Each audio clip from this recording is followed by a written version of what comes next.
Bienvenue sur notre chaîne de Rebels Channel. Aujourd'hui, plongeons-nous dans l'histoire de la machine denticitaire. Revenons à l'an 1900. Des plongeurs grecs, cherchant refuge d'une tempête, ont jeté l'ancre près de l'île denticitaire. Après la tempête, le plongeur Elias Stadiatis a plongé dans l'eau, s'attendant à trouver des éponges ou des corails. Il a refait surface sous le choc, affirmant avoir vu un tas de corps sur le fond marin. Le capitaine a plongé à son tour et a vu la même chose. Non pas des cadavres, mais des statues de marbre et de bronze provenant d'un navire romain englouti, perdu depuis près de 2 millénaires. Parmi les trésors se trouvait un bloc de bronze corrodé, ignoré pendant des mois au musée d'Athènes. Valérios Stais. Un jour, le bloc s'est fendu, révélant à l'intérieur de minuscules et complexes engrenages en bronze. C'était une machine, différente de tout ce qui était connu du monde antique. Les engrenages dans l'Antiquité servaient à des tâches simples, mais ceux-ci étaient délicats, complexes et précisément agencés. Que faisait cet appareil sur un navire romain? Qui, il y a 2000 ans, aurait pu construire une telle chose? Le mystère venait de commencer. Une clé du génie perdu, cachée à la vue de tous. Les statues éblouissaient, mais cet objet corrodé allait réécrire l'histoire.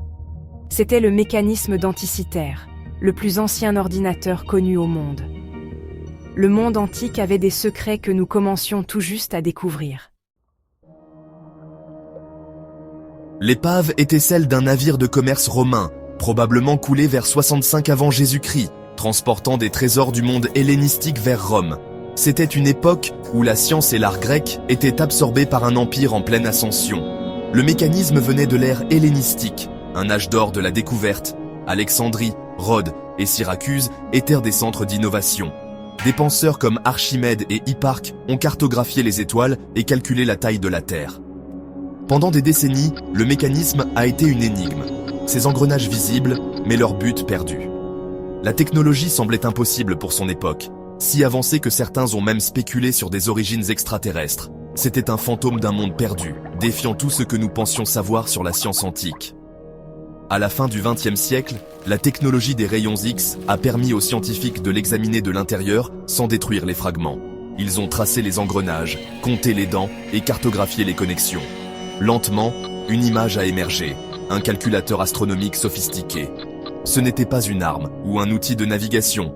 C'était un modèle de l'univers tel que les Grecs le percevaient. Le fantôme commençait à parler, révélant un génie oublié.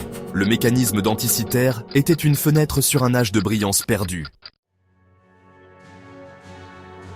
Imaginez tenir un ordinateur vieux de 2000 ans. C'est le mécanisme denticitaire. Il est appelé le premier ordinateur analogique du monde, un appareil mécanique utilisant des engrenages pour modéliser et prédire le cosmos. En tournant une manivelle, un utilisateur ancien pouvait observer les cieux se mouvoir sur des cadrans complexes. En son cœur se trouvaient au moins 30 engrenages en bronze entrelacés, fabriqués avec une précision d'horloger. Ces engrenages permettaient à la machine d'ajouter, de soustraire et de modéliser les cycles du Soleil et de la Lune. Le cadran avant montrait le zodiaque et la position du Soleil à n'importe quel jour, plus la phase de la Lune. Il tenait même compte de la vitesse variable de la Lune, une subtilité non expliquée avant Kepler, 1800 ans plus tard. À l'arrière, des cadrans en spirale suivaient le cycle métonique, 19 ans, et le cycle de Saros, prédiction des éclipses. Des inscriptions indiquaient quand les éclipses se produiraient, et même la couleur de la Lune. C'était un guide complet des cieux, un outil pour les astronomes, les prêtres et quiconque cherchant à comprendre le cosmos. Le mécanisme denticitaire était un univers portable. C'était l'incarnation physique de la théorie astronomique grecque. Une merveille d'ingénierie antique, perdue pendant des siècles. Le cadran avant affichait le zodiaque et un calendrier égyptien, avec des aiguilles pour le soleil et la lune. Des inscriptions mentionnent les 5 planètes connues, suggérant que l'appareil original aurait pu également modéliser leurs mouvements. Un véritable planétarium mécanique. Les cadrans arrière révélaient des cycles plus profonds, comme le prédicteur d'éclipse de Saros, utilisant une piste en spirale pour afficher 18 ans de données. Des glyphes indiquaient les éclipses solaires ou lunaires et même l'heure de l'événement. Un autre cadran, le cycle kalipique, affinait le calendrier sur 76 ans, crucial pour la vie civique et religieuse. Le mécanisme suivait même le calendrier des Jeux olympiques et panhelléniques. Il reliait les cieux à la vie quotidienne, un ordinateur reliant le cosmos et la culture. Les Grecs ont transformé le ciel en machine. Le mécanisme d'Anticythère était leur chef-d'œuvre. Pendant un siècle, les secrets du mécanisme d'Anticythère sont restés enfermés. Les premières radiographies ne donnaient que des ombres floues, laissant beaucoup d'inconnus. Dans les années 2000, un énorme scanner CT a créé des modèles 3D détaillés des fragments. Les scientifiques pouvaient maintenant voir chaque dent d'engrenage, tracer les axes et lire de faibles inscriptions invisibles depuis des millénaires. Ils ont confirmé le nombre d'engrenages et déchiffré plus de 3000 caractères de texte, un manuel d'utilisation de l'Antiquité. Le texte expliquait les cadrans et confirmait le but astronomique de l'appareil. Les modèles numériques ont permis des reconstructions précises, révélant le génie de sa conception. Le système de goupilles et de fentes pour le mouvement de la Lune et le train d'engrenage du prédicteur d'éclipse ont été découverts. Le mécanisme était encore plus sophistiqué qu'imaginé. Les murmures des engrenages sont devenus des mots clairs. Le mécanisme d'Anticythère est rené en tant qu'appareil dynamique et fonctionnel. L'histoire continue. Les dernières années ont apporté de nouvelles découvertes stupéfiantes. Une analyse avancée révèle que le calendrier lunaire du mécanisme était plus sophistiqué que nous ne le pensions. L'analyse bayésienne des dents d'engrenage a conduit à un nouveau modèle pour les cycles planétaires, publié en 2024. Ce modèle s'intègre parfaitement aux dimensions de l'appareil et explique des caractéristiques auparavant déroutantes. Ce qui semblait être des défauts de fabrication dans les engrenages pourrait avoir été des corrections intentionnelles, ajustant la précision de la machine. La compréhension du fabricant aurait pu dépasser même les œuvres survivantes d'Hipparque ou de Ptolémée. Ces percées sont en train de réécrire l'histoire de la science. Le mécanisme d'Anticythère n'est pas seulement une illustration de théories connues, il fait allusion à des connaissances perdues. Que s'avèrent d'autres les anciens que nous avons oubliés ? Les secrets de l'appareil sont encore en train de se dévoiler. Qui a créé ce chef-d'œuvre ? La question alimente le débat parmi les historiens et les scientifiques. Était-ce un génie solitaire ou une tradition d'atelier perdu ? Archimède est un candidat célèbre. Cicéron a décrit ces machines célestes, mais il a vécu trop tôt.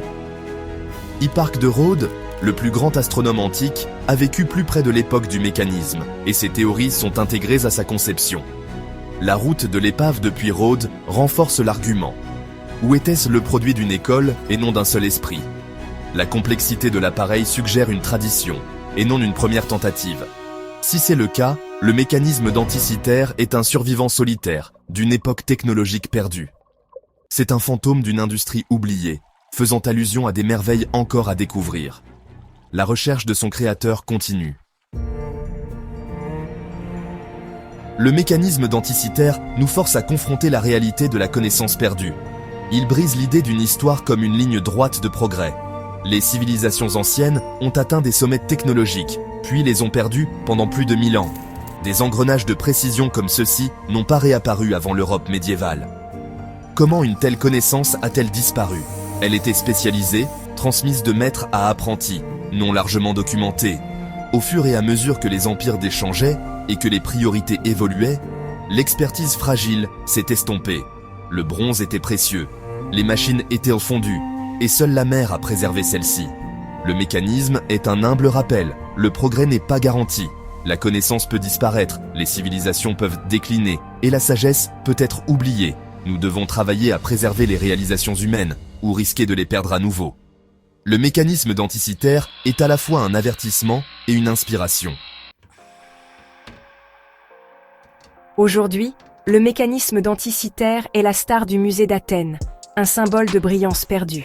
Chaque nouvelle étude révèle des mystères plus profonds, défiant et inspirant les chercheurs. La machine originale avait-elle des aiguilles pour les 5 planètes ? Les fragments sont incomplets et le débat continue. Une grande partie de l'inscription reste illisible. La technologie future pourrait révéler le nom du créateur. Cet appareil était-il unique ou d'autres attendent-ils d'être trouvés dans des épaves ou des villes enfouies ? La recherche d'un second mécanisme est l'une des plus grandes quêtes de l'archéologie. Le mécanisme d'Anticythère est plus qu'un artefact. C'est une invitation à la curiosité. C'est une histoire d'ingéniosité, de perte et de redécouverte. L'histoire est inachevée et nous appartient à tous. Quels secrets restent? La danse du cosmos continue, et les engrenages murmurent encore à ceux qui écoutent. Merci d'avoir écouté cette vidéo jusqu'au bout. Je vous invite à liker et partager si cela vous a intéressé. Nous nous revoyons sur une prochaine découverte de Rebels Channel. C'était Léa qui vous dit à la prochaine.